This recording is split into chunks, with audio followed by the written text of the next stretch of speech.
प्रभु में प्रिय भाइयों बहनों, जय मसीह की। आज हम अपने अगले प्रार्थना को सीखेंगे। वचन आधारित प्रार्थना है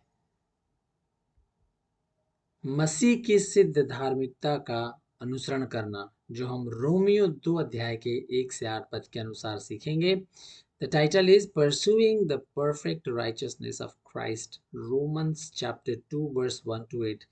जैसा आप जानते हैं कि हम वचन आधारित प्रार्थनाओं को सीख रहे हैं। ये हमारी प्रार्थना है जो हमारी मांग नहीं है, हमारी डिमांड्स परमेश्वर के प्रति नहीं है, हमारी ज़रूरतों के लिए हम प्रार्थना नहीं करें, परंतु परमेश्वर ने जो कार्य हमारे लिए किए हैं, जो उसके गुण हैं, जो उसकी सुंदरता है, जो उसकी महिमा, सिद्धता, पवित्रता है, उसको देखकर हम उसकी महिमा करते हैं। उसके अनुसार हम आत्मिक बातों के लिए प्रार्थना करते हैं।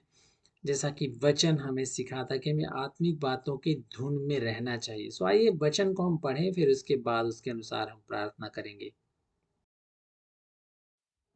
रोमियो 2 अध्याय का 1 से 8 पद। सो हे दोष लगाने वाले, तू कोई क्यों ना हो, तू निरुत्तर है, क्योंकि जिस बात में तू दूसरे पर दोष लगाता है, उसी बात में अपने आप को भी दोषी ठहराता है। इसलिए कि तू जो दोष लगाता है, आप ही वही काम करता है।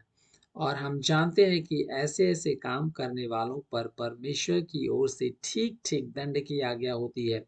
और हे मनुष्य, तू जो ऐसे ऐसे काम करने वालों पर दोष लगाता है और आप वही काम करता है, क्या यह समझता है कि तू परमेश्वर की दंड की आज्ञा से बच जाएगा?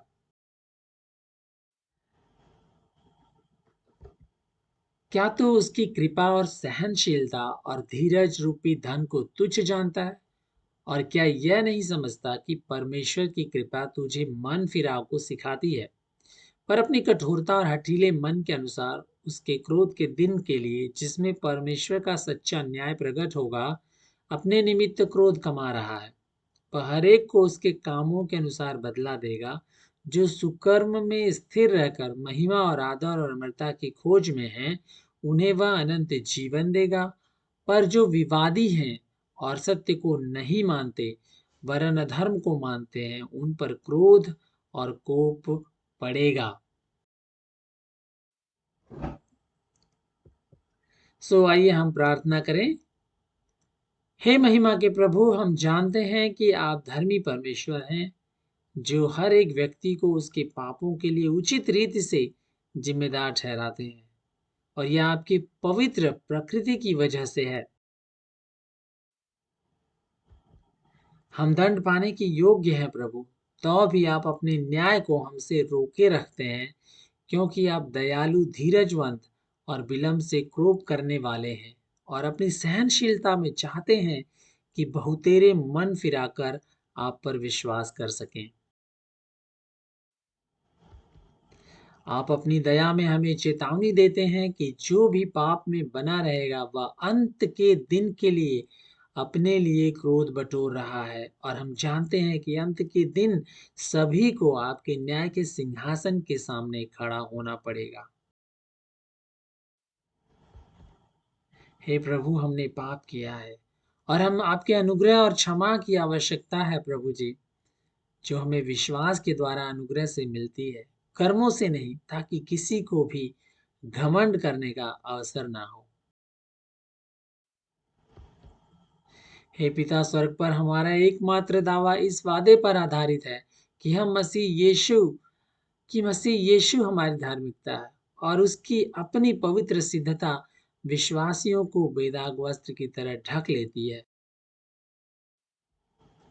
हे प्रभु, हम यह भी अंगीकार करते हैं कि हम अपने उद्धार की प्राप्ति में कुछ भी योगदान नहीं करते, क्योंकि मनुष्य स्वभाव से ही पापी है, और हमारी यह योग्यता नहीं कि हम आप तक पहुंच सकें, क्योंकि हमारे सभी धर्म के काम मसीह के बिना अयोग्य ठहरते हैं। इसलिए हमारी आशा हमारी किसी योग्यता या अच्छे काम पर नहीं है प्रभु जी। हम सिर्फ मसीह पर अपने उद्धार के लिए भरोसा करते हैं। हम विनम्रता पूर्वक और उत्साह पूर्वक प्रार्थना करते हैं कि हमारा जीवन मसीह को प्रदर्शित कर सके, और हम उसकी धार्मिकता की महिमा और उसकी भलाई का जीवित उदाहरण प्रदर्शित कर सकें। हे परमेश्वर, न सिर्फ हमें मसीह की धार्मिकता से ढक दें, बल्कि उसके बुद्धि, उसके गुण, पवित्रता और नम्रता में भी बढ़ाएं। अपनी अनंत योजना के अनुसार हमें मसीह के स्वरूप में बढ़ने में सहायता करें। और जब हम आपके न्याय के सिंहासन के सामने खड़े हों, तो हम अपने आप को उद्धारकर्ता मसीह यीशु में पाएं। ये प्रार्थना हम यीशु मसीह के नाम से मांगते हैं। आमीन।